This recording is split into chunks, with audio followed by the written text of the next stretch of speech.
ఇదివరకు రాజకీయ ఉపన్యాసాలు ఇస్తే కోర్టులు వాటిని పట్టించుకునే కాదు, ఏదైనా మాట్లాడితే మీరు చూసుకోండి అని, లేదా పోలీస్ కేసు పెట్టుకోండి అని. పోలీసులు ఏమో రాజకీయ దాని మీద మేమేం పెడతామనేవాడు.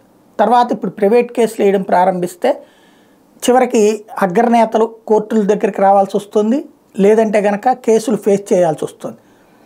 కొంతమంది మ్యాజిస్ట్రేట్లు అయితే కనుక ఖచ్చితంగా తమ ఎదురుగుండా అటెండ్ కావాలన్నటువంటి ఆదేశాలు కూడా ఇస్తున్నటువంటి పరిస్థితి చూస్తున్నాం. ఈవెన్ రాహుల్ గాంధీకి శిక్ష కూడా వేశారు కదా, అందుకే ఎంపీ పదవి కూడా పోయింది కదా, మళ్ళీ సుప్రీంకోర్టు దాకా వెళ్తే కానీ రాలేదు కదా.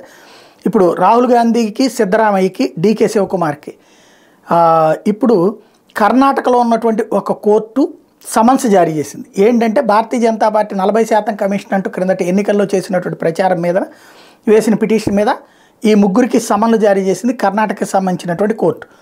మరొకవైపున జార్ఖండ్ హైకోర్టు ఏమో రాహుల్ గాంధీకి ఎంపీ ఎమ్మెల్యే కోర్టు సమన్స్ జారీ చేసింది గతంలో అక్కడ ఆయన ఎన్నికల సందర్భంగా చేసిన వ్యాఖ్యల మీద.